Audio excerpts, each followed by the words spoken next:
assume that we Thank you. I assume that we don't have any objections for recording as usual. All right. Okay.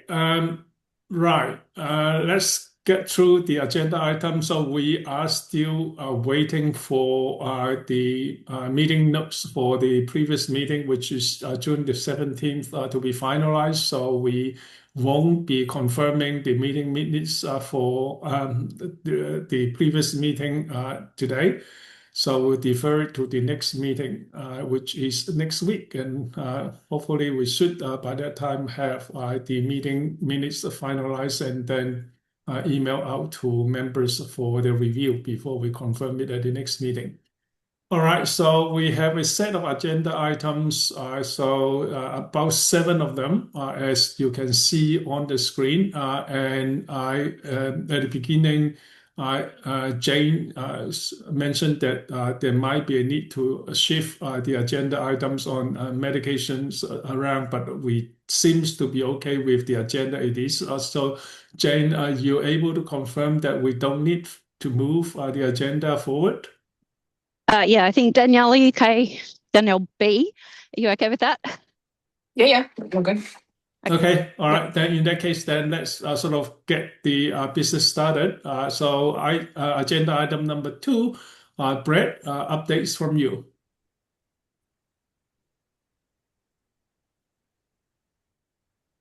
Hello, Brett. Oh, sorry. Sorry, I'm fielding people on the Teams call. Right. Um, uh, Only just timing. So today's kind of last chance for Is decisions to get made. Is it the second Oh, last? I feel like, hang on, because I thought we inserted another one, but oh yeah, we've got the next is one. today the Yeah, last, yeah, or yeah. is the next one the last one? So we have another one next week. On the So I first, no, we've thought got that 2. next week Yeah, is the second last last. one. Is that Yeah, correct? that's right. I'm a meeting out. Yeah, so So it's second Yeah. yeah, we've last. got All these right. last 2. Yeah, and then the week after is last chance for FMM1. Right. So yeah, so that's it really, just timing. Doesn't Okay. know that we have a good view.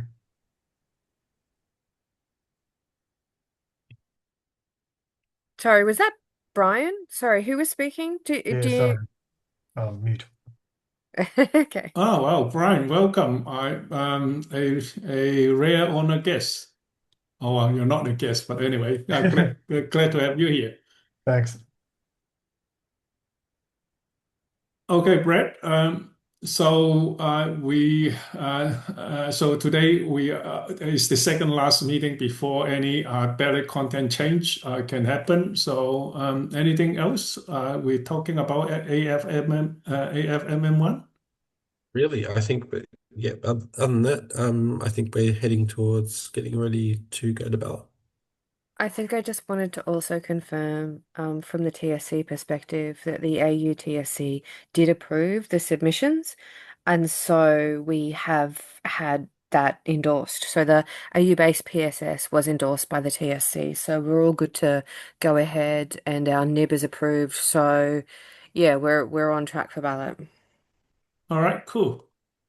Okay, so the next one is over to Stuart. Stuart, you're here about an update on the endpoint terminology.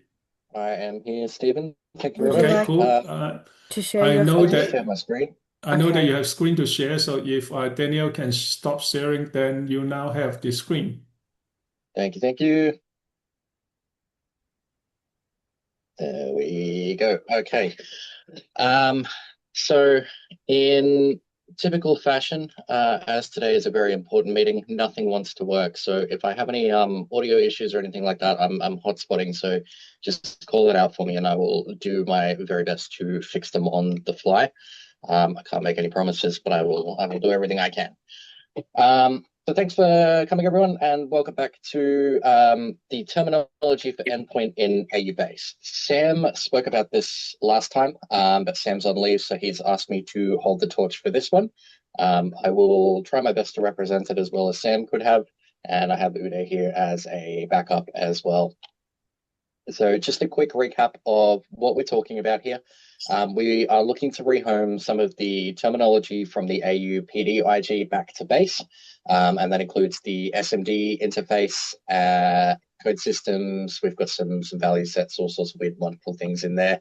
So Sam's done a whole heap of work to get that prepared and bring that to everyone today, and see if what we discussed last time has been represented in the best fashion for AU endpoint in base as opposed to PD.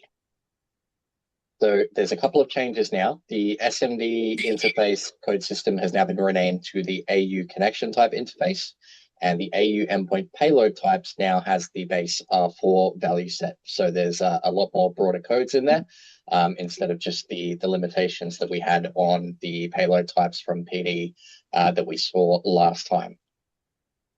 This is the current proposed structure for AU base, which shows those two terminology sets that we were talking about, which is the AU service interface and the AU endpoint payload type. So Sam's gone through, made a whole heap of changes for us in those two sets of terminology. God, bloody Teams. There we go.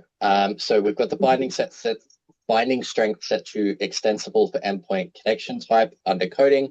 And then we've got some of the codes included here on the right, which is a lot of the DICOM stuff. We've got HL7 REST FHIR, V2 stuff in there, secure email direct project, and then a few of the IG representations as well. I'll show these live on the staging build that we have, so that we can click around and have a bit of fun and work through them. And then I'll have a look through these slides for us as well. So the R4 endpoint payload type, so this is the base R4 endpoint payload type value set. That's got a lot more of the broader terms in there. So we've got clinical summaries, pregnancy records, emergency care docs, health registries, POC, workflow governance, all of these different broader ones in there, which opens us up to a lot more usability instead of what we had just from the PD value set that was in there earlier. PD currently defines just these codes here, which is message retrieval, delivery, immediate message delivery, transport response, and transport retrieval. So there wasn't a whole lot in there. We've opened that up to include base R4 now as well. For codable concepts, there was some HL7 stuff, some MDM stuff. And then we've opened that up for a proposal. I'll come back to this proposal. We'll go look at the IG and then we'll come back. But the essential proposal is that the AU-based endpoint via profile leverages the AU endpoint payload types and the Australian services interfaces. They will be applied at a connection type of extensible, and payload type will be preferred. A binding strength of extensible will be applied to AU core for both of those when we derive it down. And that will allow for some meaningful description of endpoints used in the Australian SMD context and beyond. So terminology has been tested and validated through PD, and then it is also derived by NHSD as well. So it is in use at the moment, and it has been validated, it has been tested. So I'll just jump over to the IG that Sam's put together for us on our internal staging server, and then we can have a click around and sort of see what that looks like. So in the base IG itself, Sam's put in some commentary about what changes when it comes to those terminologies. I hope that's big enough. Thank you, zooming in. That's good. So he's just put a note in to say that there is new AU-defined terminology. AU-defined value sets and code systems have been applied to endpoint.connection type and endpoint.payload type. The Australian service interface value set connection type for codes for Australian messaging service, including AU-defined codes from Australian connection type interface code system and the R4 defined codes. The Australian endpoint payload type is value set of payload type codes for Australian endpoints, including AU-defined codes from Australian endpoint payload type code system, and again, the R4 defined codes. Moving down into the terminologies themselves, so they've been applied here as a binding against connection type and payload type, with connection type being extensible, payload type being preferred. If we go and have a look at those two value sets or code systems that Sam has put together for us, this one is for Australian Service Interface under connection type. And he's done a whole heap of work in here for us. I'm just going to back out a little bit just because of how big it is, but I'll try and keep it as readable as I can.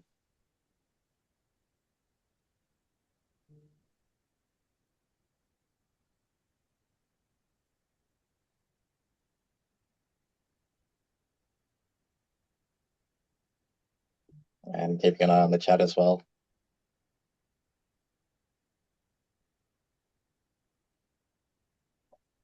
So that's the first one. And then this is the second one under payload type.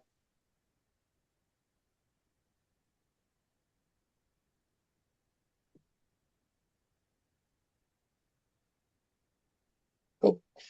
So that's where we're at the moment. I'll open it up for any questions. I can see that there is some chatter about including the AU and is a little bit repetitive with the concept of Australian behind it in the first place. Happy to talk about that, bring that out if Heath or Andy wants to have a go. Danielle, your hands up.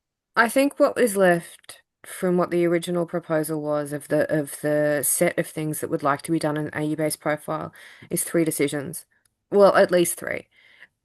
Originally, there were 2 code systems, 2 value sets, and then the bindings into endpoint. So I think we can just frame this as what are the 2 value sets that we want to define, and then what are the bindings into endpoint that we want to agree to. And I think Sure. that, yeah, those are the 3 separate decisions. So I think we just move to that. I'm not that, I mean, I think we can take on notice the whole, should we title it Australian or otherwise? But I think that level of editorial is just, do we really want to spend time on that in this meeting? Because if we do, we are not going to get through all of those decisions. We can just leave it up to the editors for AU base, and then we have a ballot opportunity in order to fix that.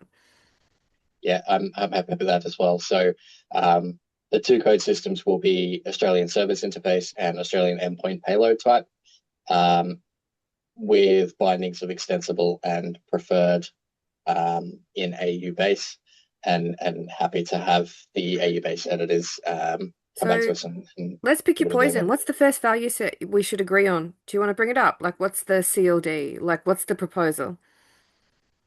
Let me come back to our proposal here. So this is our proposal. The first one will be the Australian endpoint payload types at a binding of preferred. What is the actual CLD for that? Like, what is being proposed for that particular value set? Yeah, can we actually look at the value set? Yeah, sure. Yeah, that'd be best.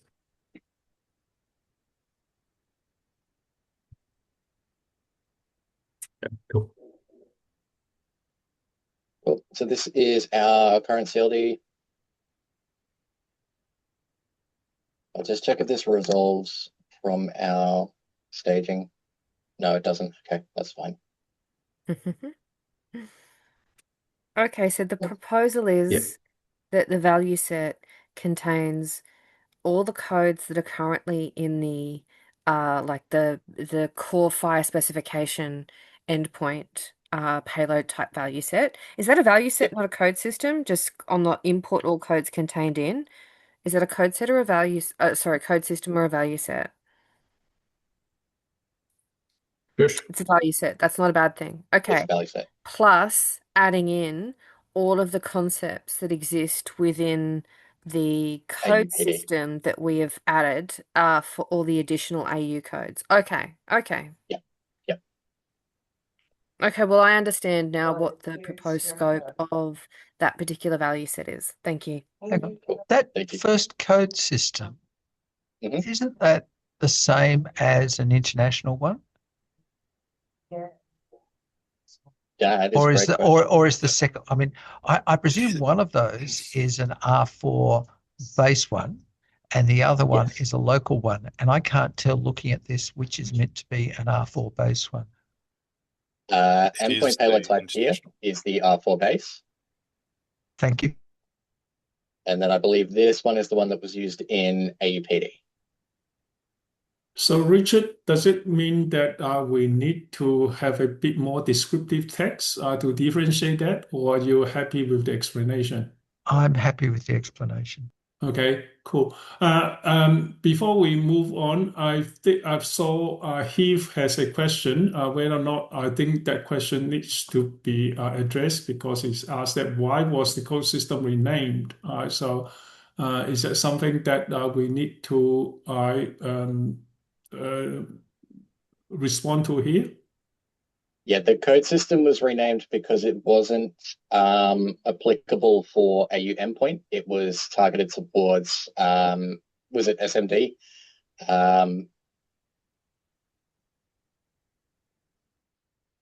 I'll check my SMD as AU connection type interface. But for an that's not a endpoint table name, form. that's an ID. And I mean, for me, I know we would go to publication discretion and all that kind of thing, but we're actually changing something. Like that basically makes the PD2 useless. I don't know what benefit we get from actually changing the ID of this value set. It's exactly the same, sorry, of this code system. It's exactly the same code system. It has the same values in it. And then, so that will actually break anyone that has actually previously implemented PD2. I don't see why we would do that. Needs to. Why? Because the original has either never been, it has never been balloted. It's not an official I release. get that, It doesn't but conform to our actual requirements. but What now on we're earth is balloting. ns.hl7.org.au? What is that? Well, then now we're talking about changing codes because they're values. I'm just talking about the code system. Yeah. And if we're now actually questioning the value of the actual code within that system, then that's a whole nother conversation. There's no way we can actually pass this proposal. I will say though, I think that would be left up to ballot scope, but it is open. This is not being balloted. It's not fixed. This But doesn't this is the proposal, is to use these values. it is, and that's fine. And I think retitling or re-IDing, which is just a FHIR resource ID, into a URL for this is something that does need to be looked at. But this is not balloted. This is not locked down. I get that, but there are implementations out there that are already using this code system. Why go and break them? Like if they're working, why would we change them? We're But are we effectively breaking them? we're actually just taking an existing thing that's already implemented and bringing them into the standard and balloting on that. Wasn't Yeah, it because the whole balloted? ID, the canonical of that code system is now different. They have to go and Yes. re-implement it. That was last meeting. We voted on it. That's already happened. Wasn't this value I set mean, used in the SMD spec and balloted through the old provider directory spec? No, didn't get balloted. It didn't? No. Whether it got balloted or not doesn't matter. It's what we're doing now. And if we're adopting these values, then we're adopting these values. But I don't see why we would break those that are implementing something that was not previously standardized or balloted or whatever argument we want to put on that. But why put that extra burden on those that have already implemented and have this in production for years and years and years? So, Brian, do you have any additional comment? I see two hands up, Michael, and then I assume that that's Brett, the FHIR Work Group. So, do you have a supplementary comment, Brian, before we move on to Michael and also Brett? Move on to them. That's cool. Okay. Michael Wilson? Yeah, I think this is a bit of a distraction, given that that was a decision in the last meeting, and that I think we should follow through with what we're talking about now. And I think that would be a revisit that you're proposing there, Heath, is to address that because it is distracting us from the current motion on a decision that's already been made. Thank you, Michael. Agree. Brett? Yeah, I mean, adding this database doesn't affect the PD2 spec, which already exists with this other content in it. So I think if you're moving to a new PD spec, you will be making a lot of changes anyway. So I think this is actually not a big impact to actually make changes now. Yeah. And Heath, I will come back to you for a final response after we have gone through all the hands. Richard? isn't this about defining a new code system, which is different to the old one? And so the implementers will have built against a different code system, against a different spec. So this is about a new code system and a new spec. So while there might be some rework, there should be no confusion. Is that right? That's my understanding. Back to you to answer Richard's question, Stuart. That's exactly how I understand it as well. We're just going to rehome from PD to make its home in base and then rederive it back down in PD. Okay, so back to you, Heath, for your final comment before we move on to a motion and voting, if we are going that direction. No comment. I think this is anyway. If it's already been voted on, yeah, I don't so know I what think I don't know what we're voting on. we'll come to that. So I will document your concern, and then we'll look at how to address your concern after we have dealt with the activities. So, Stuart, are you proposing motions? That's correct. Yes. So, So what is your motion? my first motion. There we go. So our first motion will be to move the Australian endpoint payload types from the AUPD spec back into AU base. And if I can speak to the binding in the same proposal, it will be at a binding strength of preferred. Daniel, do we want it to be two motions, or are we happy to roll it into one, I'm which okay with include? one, but I Okay. do think that what we actually need to say is what does the value set contain rather than Sure. going Okay. like rehome, because that has actually Exactly. changed That is through what we've got exactly voted right. on in the last meeting. So if you want to Understandable. say I propose the content of the value set and that is bound in endpoint, we can do that, but we can't, yeah. That's No, I that's think how fine. we All have to right. phrase it. So just for the purpose of the record or meeting, Stuart, can you restate clearly the motion? Yeah, absolutely. So we're proposing at the moment that the AU Australian endpoint payload types code system will contain all of the codes defined in the AU endpoint payload type from version 6, and also import all of the codes that are contained in the endpoint payload type from Firebase R4. All right.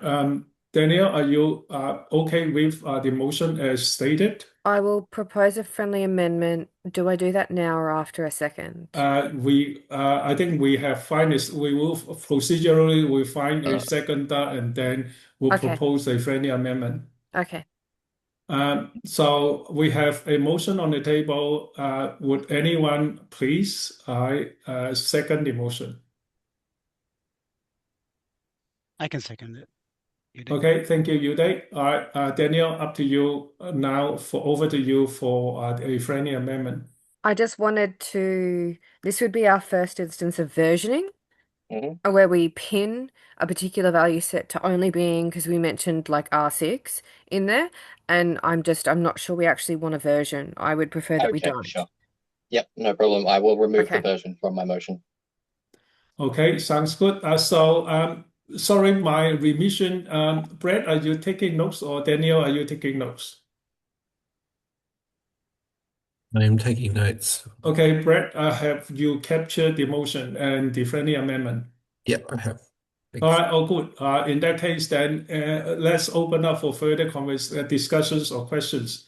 Anyone has any sort of additional thoughts, comments, critique? All right, not hearing any. Let's launch the vote. Thank you, Daniel.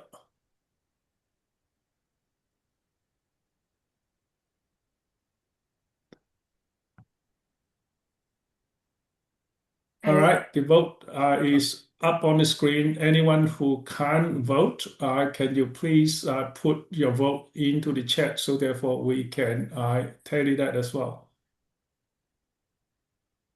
All right, Daniel +1, affirmative.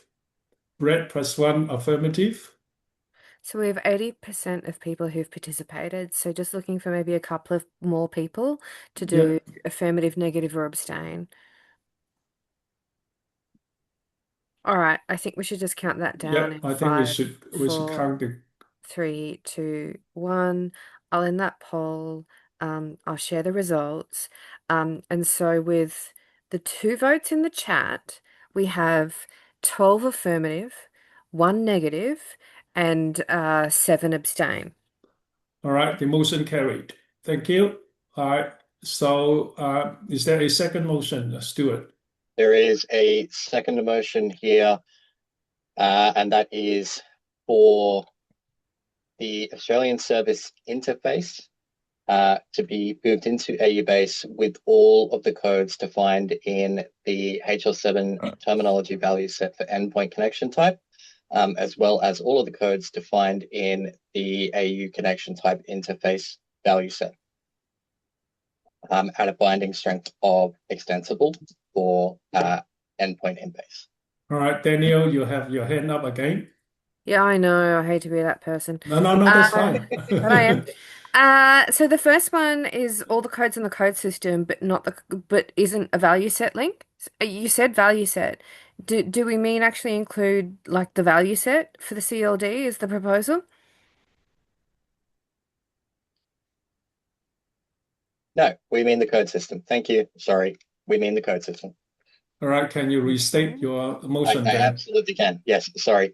So to move the Australian Service interface into AU-base with all of the codes defined in the endpoint connection type code system and the AU connection type interface code system at a binding strength of extensible.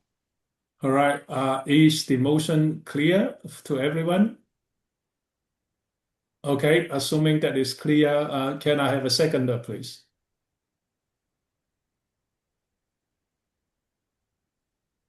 Sorry, Stephen, I am still confused.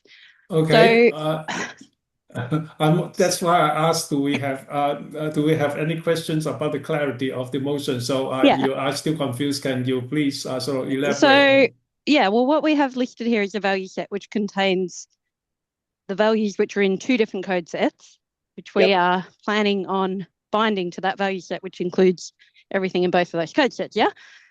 Yep. Yeah, but when you motioned, you said code set binding.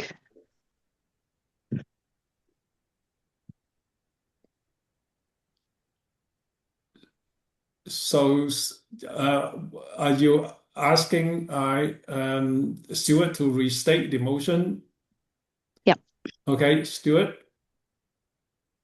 So the motion is to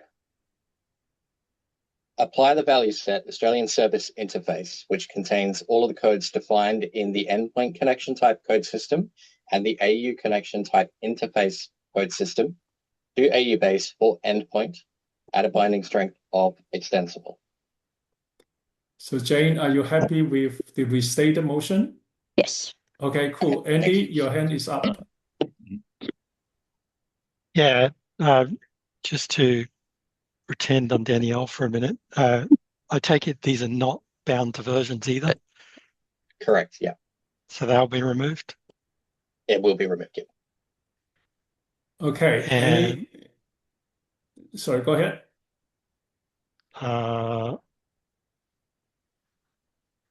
that's it. Oh, good. Okay. So does anyone else who has any questions on the motion that has been stated? All right. Okay. If not, then can I have someone seconding the motion? Yeah, I'm happy to second, Stephen. Thank you, Jane. So we have a motion on the table made by Stuart, and we have Jane seconding the motion. So Danielle, please launch the vote for me. Thank you. All right. The e-vote is now on your screen. Can you please vote in those 3 sort of categories? And anyone who can't vote, please put your vote into the chat.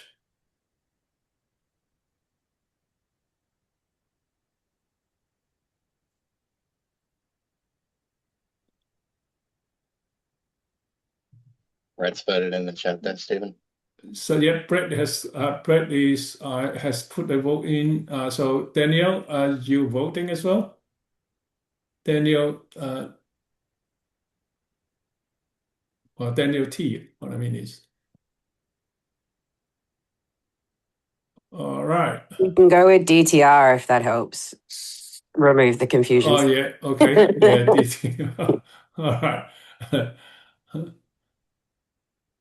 All right, so okay, so we have 65%. I don't see the vote number here. 65% affirmative, 6%. I assume that's one negative, and sort of like 29% abstain. So I Sorry, think I the forgot I most was on mute. Let me count out the okay. numbers. Apologies. So I haven't seen uh, your vote there yet. Plus one. yeah, so it'll be 12 affirmative, Yep. one negative, five abstain. Now I'm not actually sure I don't know that we actually have the negative comment captured for this one. So we have the negative well, we have the comment prior to vote on audio. So I assume that the negative is from Heath. If I assume correctly, Heath, would you want to elaborate on that? Yeah, I'm just objecting to the change in ID again. Okay, thank you. So I think based on the number, the motion is carried. Can All I right. just also ask where the decision was previously made on these that we voted on? Because there's nothing in the minutes that I can see. The minutes aren't So up. Yeah. The minutes were on the last call, yeah, so the minutes which are will not up. Yeah. yeah, the minutes will be written up and will Yeah. come out. So we'll revisit the minutes next time, and then we can get to the bottom of it when you still have questions, Heath. Would that be okay? Yep. All right, all good. All right, thank you, Stuart, and thank you everyone for participating. So let's get back to the next agenda item, which is from Heath, on the medication request matters. Danielle, can you share my slide, please? Not that one. Oh, Right at the beginning. yeah, this is a good point. I was testing things. Okay, here we are. Okay, next slide. Okay, so there was JIRA ticket 56208 where I had requested some additional an additional extension to support the representation of the number of times already dispensed in a repeat authorization record for using MedicationRequest. So when community pharmacies create a repeat authorization in the paper form, there is a field that actually keeps track of the number of times that had been dispensed. So if you've got a original prescription that has, say, a number of repeats of 5, and we go to one pharmacy and that has got there is a dispense against that original, that value on the repeat authorization will be 1. And then when that repeat authorization goes to another community pharmacy, they can see that 1 has been previously dispensed, and then they can dispense, and then the next repeat authorization will be 2. So to put this into an electronic version, no matter how you're potentially representing this, if you've got this kind of information around a medication request, it would be helpful to be able to track the number of repeats previously, the number of dispense previously dispensed. I guess there is some arguments that in an electronic form that in an electronic solution that you should be able to just find all the dispense records and be able to calculate that. But unfortunately, the world is not ideal, and we may not actually be able to get all of those dispensers to be able to do that. But if you were able to represent or get access to the most recent dispense record, or at least the repeat authorization or some updated original, however that might get represented, it would be useful to be able to record the number of records dispensed. So that is what I'm proposing. I think on the next slide, probably.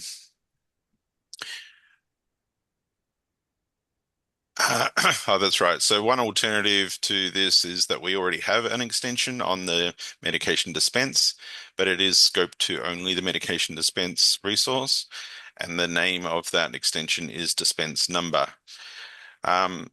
If this was reused on a medication request, I feel personally that that is a little bit misleading and doesn't actually represent the same concept of the number of times dispensed. Hence why I'm proposing on the next slide that there is a new extension added that can be assigned to a medication request or added to a medication request resource that represents the idea of the number of times dispensed. That's it. All right, thank you, Heath. Anyone have any questions for Heath? Okay, I see two hands up. I don't, I get actually, a number of hands up. I can't see the order, but I will The go order according to. goes Philip, Danielle, Richard, Andy. I think Okay. Andy was first from what I can Yeah, I see. saw Andy's Andy first first. on mine. Not according to Zoom, No, but okay. okay. Mine's All right. I was last, I'm pretty sure, so I'm happy for others to go. Mine just a But low yeah, no, preference. I mean, maybe it is Andy, Philip, Danielle. Hang on, Andy, Richard? Philip, Danielle, Richard. That's Yeah. what I see on my screen. I was pretty. All right, so I'm happy for that order. So let's go to Andy first. All right, Andy. I guess I'm looking at it through a lens of more general requesting, and I wonder why we couldn't use prior prescription and a reflex-like order to represent because what happens now in the paper world is you basically have almost a new request created to cover the rest of the prescriptions that are in the repeat. So I wonder why we couldn't build then a hierarchy of prescriptions through the prior prescription link and represent then the new prescription with the current number allowed. And you could see the previous ones back through the chain of medication requests that it represents. It seems like we already have a mechanism for this, and I guess I'd like to see that requests in general stay consistent in their method of representation. We also kind of try to keep the original request almost like read-only, so dynamically modifying a request in action. I always tried to keep the fulfillment information to be the dynamic piece and keep the prescription as a kind of request that is not dynamically modified, which is what kind of this would do. That's exactly what is intended, Andy. So, but I had talked about this in a previous meeting, and I've got an outstanding jury issue around this, but I've only been allocated enough time to actually address this one. So the idea is to actually have a different order that represents the actual repeat authorization, which does link back to the original medication request. However, that has yet to be completely worked through. What we're being a little bit careful about here is that we're not getting into workflow. So it's more about trying to get the infrastructure that's necessary for some of the projects that are working around this space at the moment. And this is one of those things that it's intended. So I completely agree with everything that you've just said. But again, what I will just note is that the reality of being able to see all of the other reflex orders within a particular context is very challenging in reality. And I'm talking about this in the context of ERX in particular, and they don't necessarily have the full chain. So as long as you've got access to the most recent repeat authorization, I would hope that this extension would be used on that repeat authorization and have that particular number, at least at that point in time of that repeat authorization, we know what that pharmacy knew was the number that had been prescribed at that point in time. I guess that sounds like we're building something around a ERX constraint, not actually a No, not specification. necessarily, because it is actually something that's on a paper world at this point in time. Yes, there is a constraint, but that constraint is actually reality to like prescribing systems currently don't have this information. Pharmacy systems don't have this information at the moment. Andy, do you have further questions? No, I All won't right. say anymore. Okay, then in that case, let's move to Philip. I saw Philip nodding his head in response to Andy's comments. Over to you. Yeah, I mean, I agree with Andy's thought process. I don't know that, I don't know. Well, we'd have to work through the technical pieces, but I was going to ask specifically about the workflow, and then Heath, you just said we're not trying to get in the workflow. That immediately makes me completely nervous about making any decision on this. But I acknowledge that this is the first call I was aware of, and I've shown up late. So I don't know if we need to park this, but why aren't we talking the workflow? Because I think the workflow 100% then determines what we need to do in the standard. And are we needing it internationally? Are we just trying to kind of butcher something to fit into existing workflow, which was never designed with all of us in mind? Like ERX full stop was not designed with hospitals in mind. We're trying to make it work, but that shouldn't continue for forever because that's how it was, right? Agree. So Heath, do you want to respond to that, or we can move on to the next one? Next one. Okay, who's next? Daniel. It's Danielle. So All it right, goes Danielle B. Danielle, Richard, Brett. Yep. All right, thank you. I think my only question around this one was just clarifying, I guess, like I guess I was coming back to what problem we're trying to solve, more so from the number of times already dispensed. I kind of similar question as Andy's. Does that mean that we're asking for a field to be added to the original order, which was authorized by someone else, to add this item when the dispense occurs? And it does note in the item that it's included in the dispense. So why wouldn't you have that information against the original? I guess that's the only thing I'm confused about. Is I don't necessarily have an issue with the field. I'm just not sure how it gets added to an order that wasn't authored by them. Or is this where the dispenser is creating an order where it doesn't have a parent order? That's probably, yeah, what I'm trying to understand. I get there's a context just for some people, like there's kind of three different things we're talking about. When we talk about the electronic world, there is a workflow where you have handwritten prescriptions that the system still doesn't have electronic. And in that instance, you may not have an order in the e-prescribing world to connect the dispense to. Is that what we're trying to solve here, Heath? Is that the one that we're talking about? All of the above. Yep. Yeah. So I guess the question is then,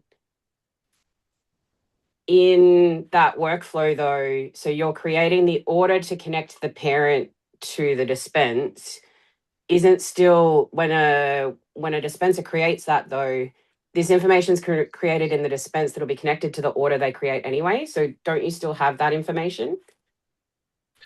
So this is so that if you have received, you don't have access to the dispense records, but you do have access to the repeat authorization request. Obviously, under our laws, we also need to have access to the original, whether that is in paper form or electronic form. But if we have the repeat authorization request, then it would be nice to know what that current repeat authorization request thinks is the current number of times dispensed on that.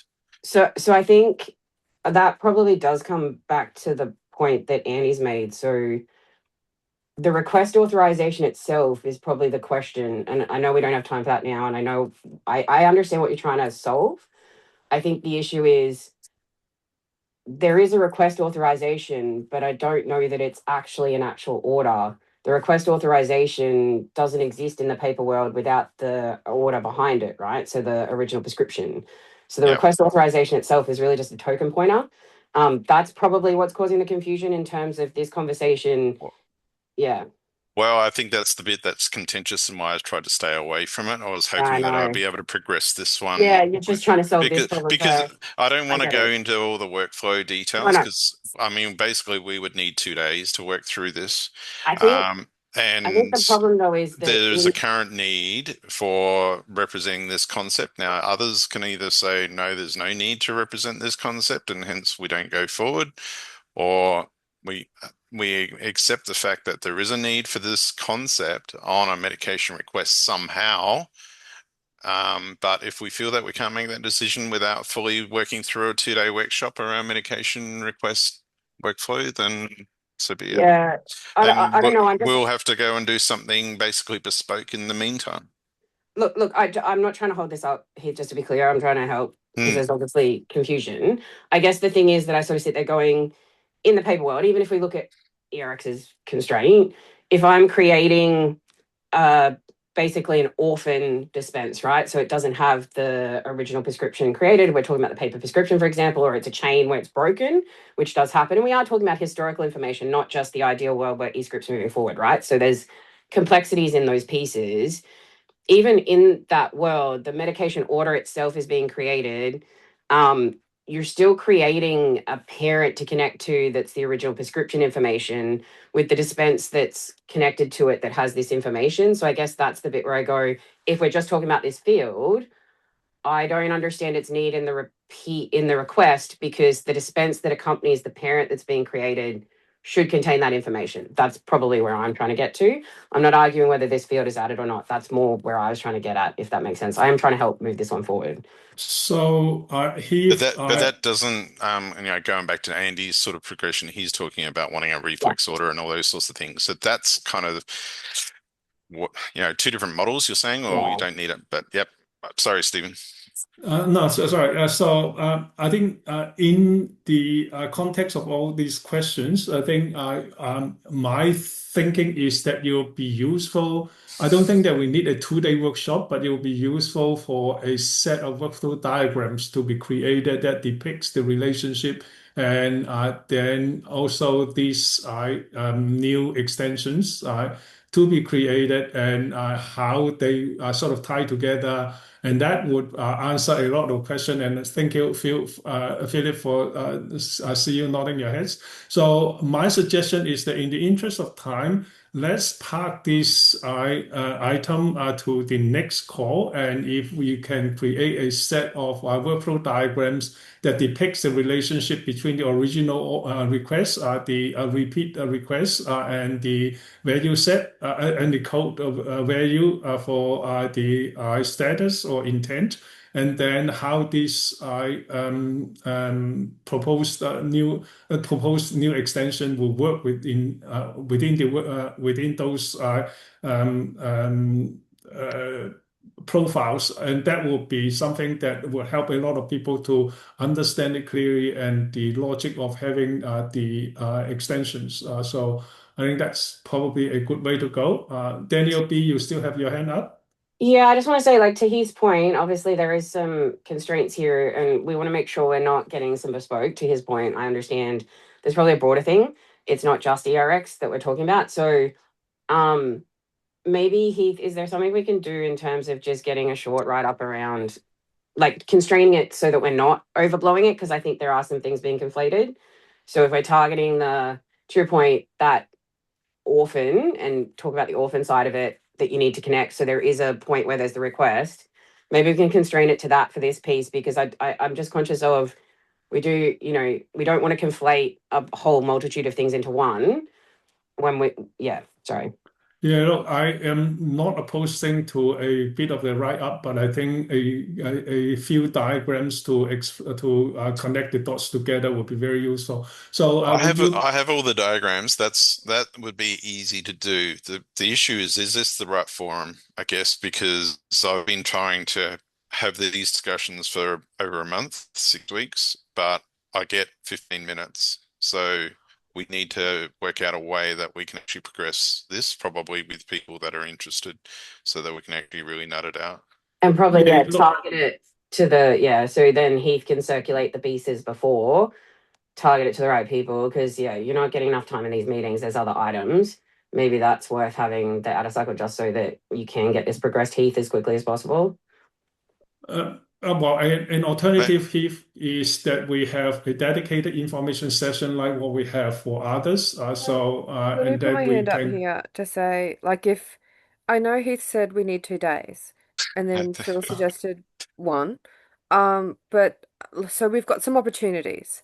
They will be outside of the scope of this current release of base. I think we need to go like next Wednesday is content closure. Like that's it. So we've got a very limited time in which to agree on anything. That doesn't mean that we drop this because it's not important, and we can absolutely schedule things. And I'm quite happy to, like I put in the chat, talk about like our opportunities, and I think Andy is as well, around like what we can do with connectathons and like try to actually make like a whole day workshop related to that, or start to focus some of the sparked resources on it. Because meds management is, I think, quite important, and I think this is what this is kind of going to. But in terms of the scope of this AU base release, we've got one more meeting and then we have to close because we have a ballot. We have a ballot publication timeline that we have to hit for that.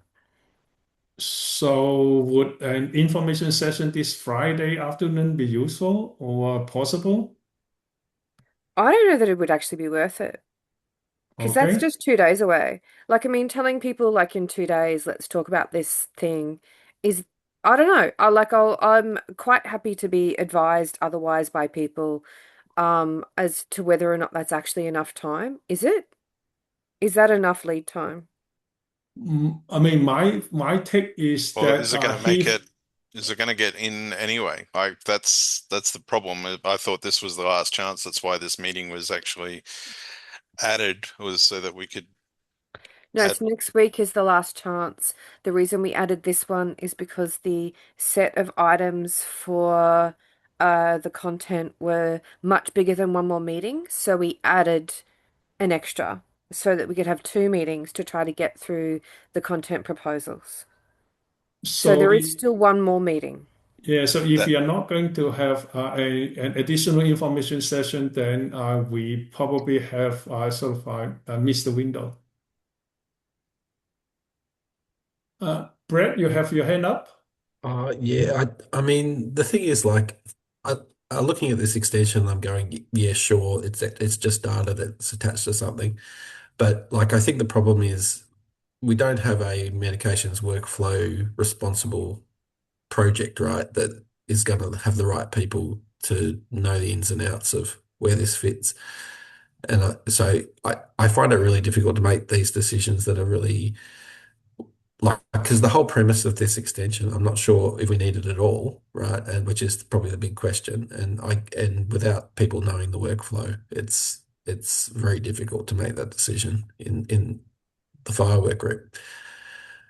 So every time this comes up, it's like, well, I really need a meds a meds work group or at least a meds project that's going to deal with this stuff. I think there's a long term and short term though, Brett, because to his point, he's been raising this for 6 weeks. And in fairness, he's obviously got deadlines. And I'm not saying, I think this is the hard part, right? We've got 1 week left. He's trying to do the right thing. He's raised it here multiple times, hasn't had the time to actually have the conversation. I get the other conversations because I myself am like, what is the workload tied to? It is a low impact of adding this field, but then I think it's not just a field you're adding. I guess that's the question of what are the constraints of this field? Because adding this field, it's then in what circumstances is this field relevant? Is it only for requests? Like, can you actually update this field in an original order authored by others? That all needs to be answered as part of it, I guess, is the context of where I was coming at from. But is that AU base's responsibility to state, other than the fact that there is a field to put data? 100%, that is true, but then that's still the questions of for other implementers who pick up this field to look at. I guess that's the guidance that is actually provided. So in terms of from other meds workflows and other pieces from international that aren't meds related, it's not just a field. There's still guidance that comes alongside that of when or how to update and use the certain fields to help with those implementations as well. Yeah, I mean, it's a chicken and egg problem. I think that's what Brett's saying, and it's certainly what I'm saying. It's a chicken and egg. And I support you on that. We're trying to do something. We're trying to build the egg, but we don't the have chicken came first. Yeah, I know, and I get that, and that's what I'm trying to get to is like, it is just a field. If we can get some agreement around the guidance of when and how the field is used, or even proposed from you for this purpose, I think that helps the others as well, I guess, in terms of if you've got those diagrams and stuff, it might help speed this one. All right, we are at the top of the hour. I will sort of take one question from or comment from Richard, and then we need to decide on the way forward, and then switch over to the next agenda item. So, Richard. Excuse me. Have we got several people who are familiar enough with this sort of stuff to work on it? I know Daniel Bancroft's done a lot of stuff on medications. I know Heath has. I did stuff ages ago, but not in FHIR. So have we got people who understand the workflows and situations enough to plausibly go through Heath's extended details? And do we have a day when they're all available? I think we do, on this group. So Heath, moving to you. I would like to at least for us to have an understanding of what's the next step. So what would you prefer?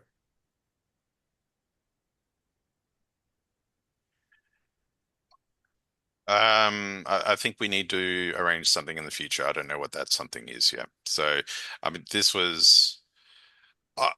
I was my last ditch effort to try and get something into AU base this time around so it can be used in a national project. And it sounds like that's not going to happen. So we'll have to go back to the drawing board. All right. Okay. Then in that case, then well, I think one way of going forward is for you to set up some offline email conversation with a number of stakeholders and looking at how we can move this forward as soon as we can. And I'm happy to be involved in the conversation. So would that work for you?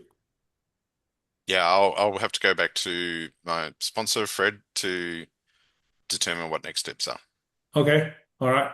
Okay, so let's wrap up this conversation and then move to the next one. Next one is on sex and gender tickets from Ruben. Ruben, are you Hi, happy can to you hear me? share, or did you want me to? It'd be best if you share. I'm on a Right, plane let somewhere me go between Singapore and South find. Africa. Okay, so I think that's today's agenda. So should I just go straight to the JIRA? Yep. Alrighty. Yeah, probably.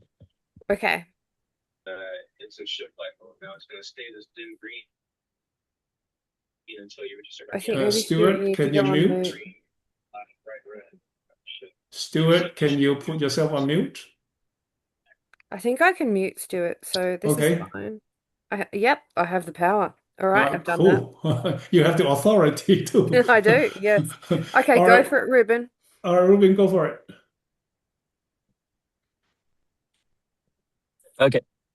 Okay. So, look, I don't want to spend too much time on this, given how close we are to content closure, and there are some other very important discussions in this meeting.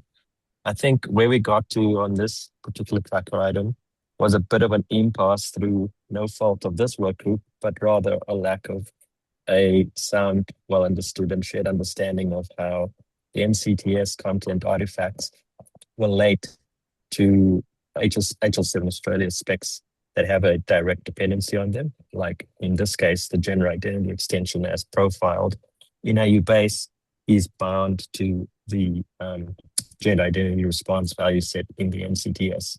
And what has happened as a result of trying to address this original ticket to add the additional gender identity to other gender identities were added in the same process, specifically sister girl and brother boy, which are Indigenous transgender gender identities.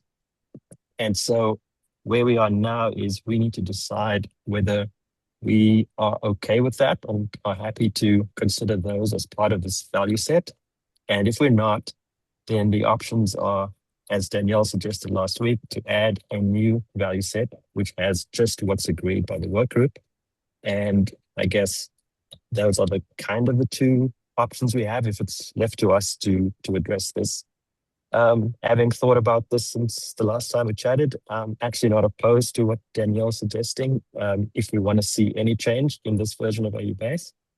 But happy to hear from others on what they think.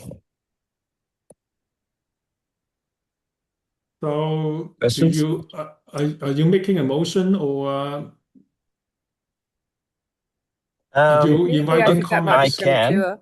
Could we not I'm open that inviting up for okay. comments comment first? on. There are comments, Andy. Yeah, I was Sure. just Go ahead. curious. I certainly see this one from Samoa, but I also, doing some homework on it and found that like Fiji and Tonga and other islands have quite similar concepts. And I wonder why we're just picking out the Samoan approach and saying we'll just add that versus if we are going to do this, why wouldn't we add in the other options? And I think there is groups that have covered gender within the Asia Pacific, and that would have a better take on what the set might usefully look like if we were going to do it. Otherwise, it seems a bit of playing whack-a-mole. So, thank you, look, I guess Andy. this is just my understanding is Graham put this ticket forward following a presentation on what we've done in all the HL7 Australia specs around sex and gender at a breakout session at a connectathon. I think he's erased this because he's obviously aware that there are people in Australia that identify with this gender identity and sought to see us included in some way. You raise a fair point, though. Should we do this, in an evolving way, or should we, do it in a big fell swoop with a whole lot of things? I'm not sure what the answer to that is. We were just responding to this ticket as presented. Michael Oswald. Well, not opposed to this. I'm just wondering whether there's any vendors, because this is a pretty hard-coded in a lot of systems value set, the gender identity response one. I'm just wondering whether we need more time for system implementers to change their systems rather than put this in. Systems that Thank you, adopt the Michael. value set in isolation, or systems that adopt AU base? Both. All right, Daniel B. So, sorry, Ruben, did you want to finish? yeah, I was just going to flag that value sets in the NCTS are always evolving to take on new requirements. If someone's not happy with what's been added, they can either profile it out or stick to the version they're on. I don't know if we can see progress on evolving value sets that meet requirements which are known to exist. All right, Daniel B. I guess there's probably two parts. You are correct. You can choose what version that you choose to implement. Ruben, that is true. Where I would temper that, though, is that increasingly conformance across multiple different projects from the department and the agency now include value sets as mandatory or required as part of those systems. So it's, there are potential impacts where not everyone's on the same, or there's not enough planning, or they're not aware. So I just think that it's probably two parts. Yes, there's a version to include. My only question was, isn't it, I guess, the value being added just from a process? Don't we normally go through the working group first beforehand? I guess I'm just not sure where we're at with this and how this aligns, because there were multiple impacts from sex and gender changes that were made last year, particularly Medicare, well, this year, Medicare updated and made a whole bunch of changes, broke a whole bunch of systems. Yeah. So there's already sensitivities around this particular piece. Yeah. Yeah, so I've lost I had it earlier and I put my hand up on things and I've lost my hand up button somehow. And Michael Osborne, you might want to comment on that, because I think you're probably the closest representative to NCTS around this, around some of the discussions that have happened and the agreements with HL7AU, the agency, and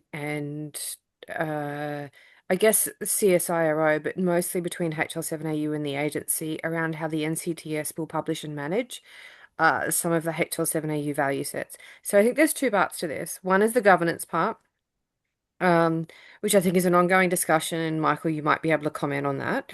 And then the other part is what you were saying, DB, that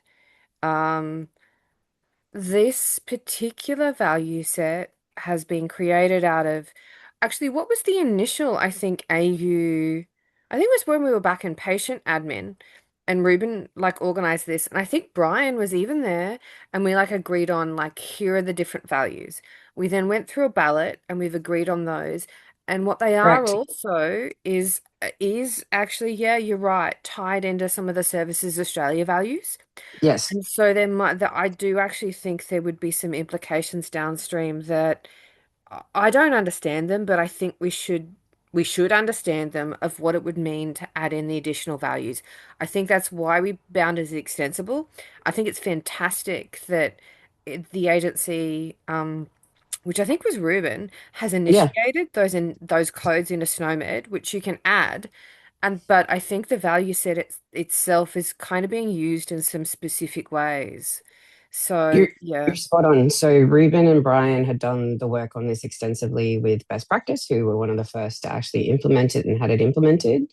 And then others have also implemented that since. So it's a really great use case of how, a change to traditional thinking and those value sets have been implemented and grown. Medicare Services then adopted it. That actually broke downstream systems when they went into production.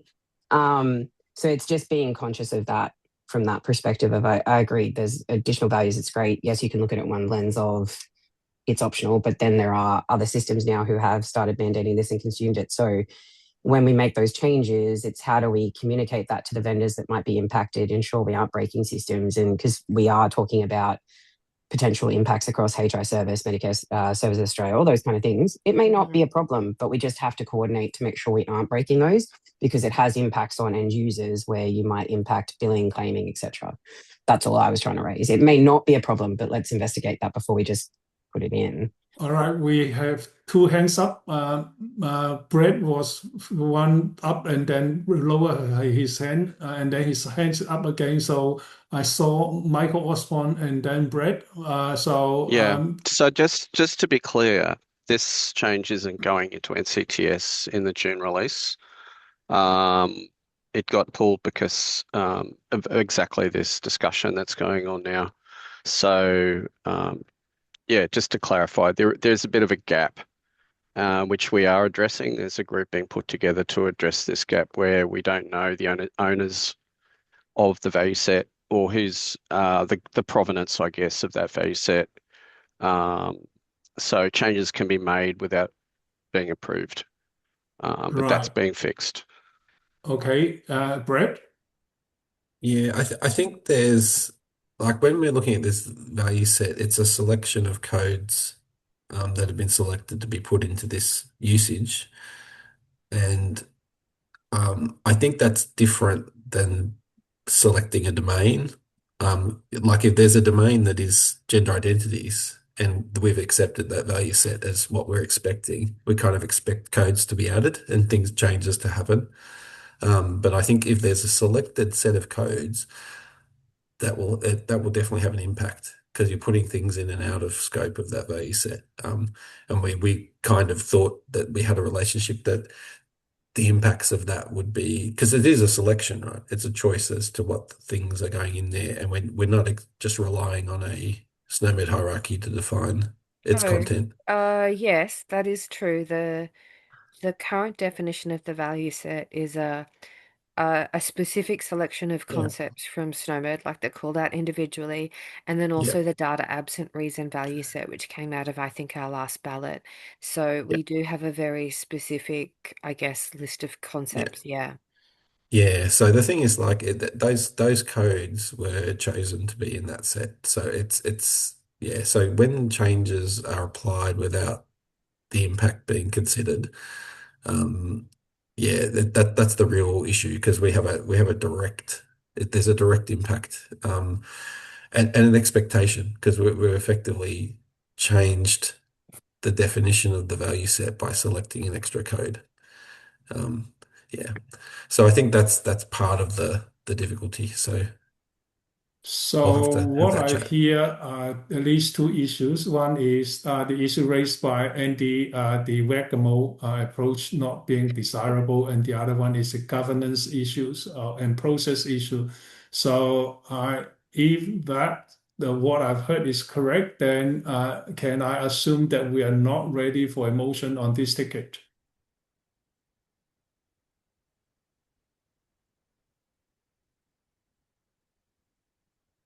Sorry, would you say that again, Steve?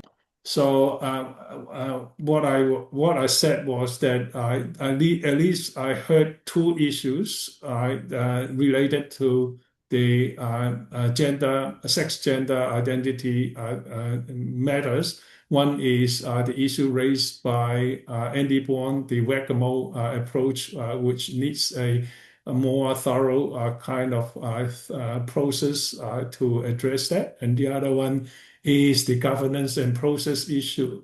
So those are the two issues. And with those two issues, my assumption is that we are not ready for a motion on this ticket. So I have seen two hands up, Michael Yep. Osborne and also Brett. I just want to cut this discussion short and motion to defer this issue. Okay, thank you, Brett. I'll agree with that. I won't say what I was going Okay, to say. all right, Richard. I was going to say maybe the motion needs to be let's feed this code into the mill and have it wind up where the procedure finally decides it can go. Richard, I think Michael Osborne has flagged a motion to defer this ticket. So I will let Michael sort of speak to himself as to whether or not he actually intends to sort of make a motion, and then we'll come back to you. Yeah, that's my motion. Motion to defer this ticket. And I think Brett seconded it. Okay. All right. Yep. So we have a motion on the table, which is to defer this ticket until sort of some other time, and Brett has seconded that. So Richard, do you have a comment on this motion? No. Okay. All right. Any further discussions or comments or questions on the motions that has been seconded? All right. If not, then Daniel, my fellow co-chair, can you please? Thank you. The e-vote is on your screen. Can you please vote sort of one of the three ways?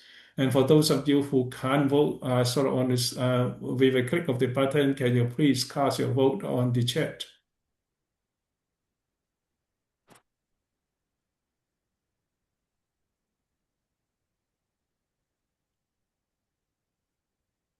All right. So I've seen both Daniel has cast an affirmative vote for Yeah, the but we've current only got motion. 77% of people who have voted. Sorry, guys, we need a few more. At least click abstain, or we won't close it. All right, good. That's coming through. Okay, I'm going to close this in 5, 4, 3, 2, 1. I'll end that poll and share the results. So if we look at what is in the chat, we've got 13 affirmative, 0 negative, 5 abstain. Right. The motion is carried. All right. Thank you. So we can now move to the with the remaining 10 minutes. Move to you, David. Thanks, Andy. Can you give me clarity, please? Thank you.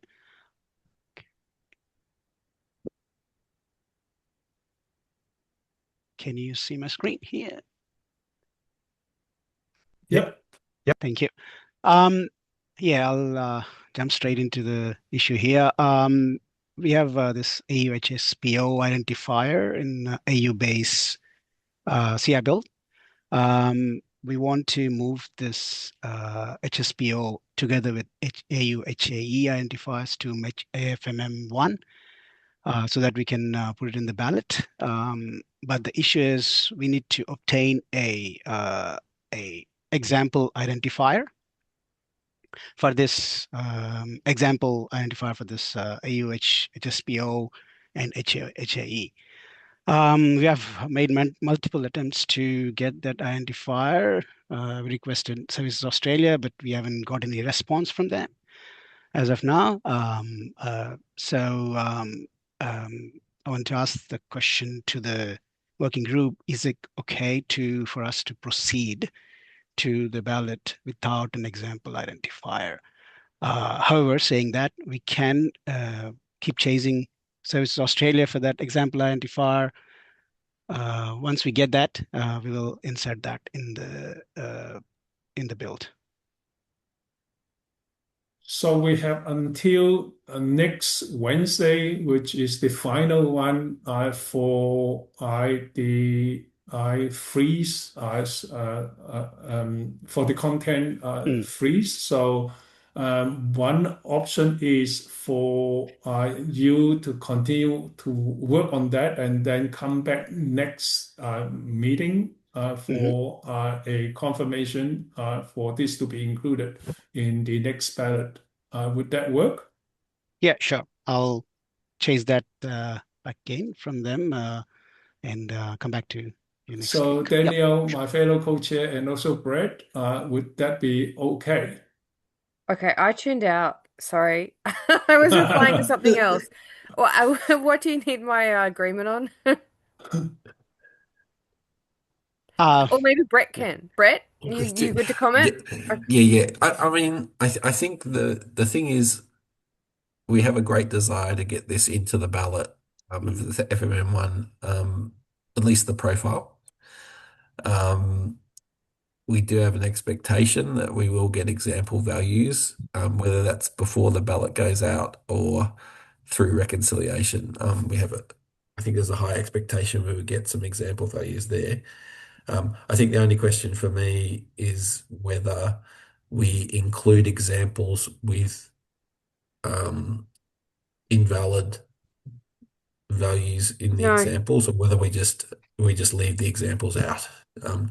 So I think it's more just like I think we'd like to get the profile into as FMM1. So I guess I'm hearing from Danielle, if we don't have example values, we Yeah, just I've don't have tuned in. examples. Sorry. Yeah. It took me a bit. Yeah. So just leave the examples out. Yeah. Yeah. Examples are incredibly helpful for an AFMM1 decision. We do not require them. And we understand that in this case, there are particular limitations for that. So I would be quite satisfied if we made a determination. And Uday, do you have the JIRA? Do you have the JIRA, Uday, for AFMM1? Do we have looking at the QA report that we can present on? Because it's like 50% the work group is like cool with it, and it's also 50% the work, like there are no like warnings or errors, Yep. or we have That to accept them. So we need to do both of those things. But I'd be happy to go I forwards think we've looked at, we like have looked the at these before examples. as well. I think that's there's right. Yeah. no warnings. Yeah, there are no errors. There are two warnings, but with the unrelated ones. You'll need to show the warnings, sadly. Yeah. We Oh, must, sorry. yeah, we have to agree on the warnings. It's, yeah, errors or warnings is the requirement. I think the warnings are not part of these extensions. The warnings Yeah. are on other resources in the same IG that contains these extensions. Oh, right. But yeah, if you just prove that, so on the structure definitions for the two identifier profiles, Mhm. and we can just show there are no Yeah. So errors, just there are on no the warnings, then we're profile. good. Yeah. We've ticked that off. Yeah. Just if you go in the QA report and just Mhm. look at the structure definitions are clean. Keep going HSP. down. It's Yeah. Yeah. Look alphabetical, at so you need to go down to structure Sure. def. Keep going and look right for down. Yeah. yeah. Keep going I think down. there Keep was going no. down. Keep got scrolling. Yeah. Right. Okay. Okay, we're in resource area. So it's around this HSP-O. bit. So we're looking at HSP-O and Yeah. where's HAE. the There's one? Oh, none. they're HAE. Yeah. So There's none at all. HAE has no errors, Zero. no Yeah. warnings, no info, and HSPO has the same. So great, we've ticked that off. So then Yeah. it's just, are we comfortable as a work group that this profile is relatively complete? And Except for I the guess, yeah. examples. Yep. Well, examples aren't required to say that a Yeah. structure definition is I complete. They're just yeah. really helpful. Right. I think it's complete and it's been demonstrated So am that we I have. hearing that we are ready for a motion? Can we just confirm from, did we looked at both, we've addressed the feedback. Are there any concerns still from anybody on the line around these two identifier profiles? Barring what is coming around, like maybe the example values. All right. All right, let's I've motion. heard no response, so are we ready to go for it? Yes, please. Okay. I see thumbs ups. I heard yes. So Uday, ready for you to motion. Yep. I want to raise a motion to promote AU HSPO and AU HAE identifiers to AFMM1, please. Brett, have you captured the motion? Danielle, I'm happy to second. Okay, Daniel second that. All right, okay. Let's open this to further conversations, discussions, questions. Anyone who has any concern, any questions, any things that you want to raise for discussions? All right, haven't heard any. Danielle, co-chair, please. All right, let me just bring up the poll again. Will only take 2 seconds. Whoops, clicked on the wrong value. Tisk. Okay, people should see that come All up. right. You would have the voting mechanism on your screen. Please vote in one of those three options. All right, I have two votes in the chat, being affirmative from Brett and also from Daniel. This was just on those identifier profiles, right? Yes, just those two Yeah, to promote them from being draft into AFMM1, which is equivalent to the FHIR maturity model, which means we can ballot them, basically. All right, a couple of participants has dropped. We are now down to 20. So I'm going to count this down now because we have 90% voting. Yeah. So 5, 4, 3, 2, 1. I shall end the poll. I'll share results, including what's in the chat. We have 14 affirmative, we have 0 negative, and we have 4 abstain. Oh no, we've got an extra one in the chat. Okay, let me recount that. So it is 15 affirmative, 0 negative, 4 abstain. Okay, motion carried. All right, thank you very much, everyone. It has been a very packed agenda for today. Brett, sorry you missed out again. So your item for the family member history would have to be deferred to the next meeting. I think, Stephen, I'll probably take it off the next meeting's agenda just because I don't think it'll get through Yeah, necessarily. I see that So the yeah, next we'll meeting just is leave it also off. pretty full as well. Yeah, that's good. So I think that'll mean family member history happens in the next ballot All after right, R7. okay. So we are at time. 1 minute to at time. So I think we can officially adjourn this meeting. Thank you, everyone, for your contributions and participations. We will meet again next week. Thank you, Thank Stephen. you. Thanks, Stephen. Thank you. Thanks, Bye. Stephen. Cheers. Thank you. Bye all. Cheers.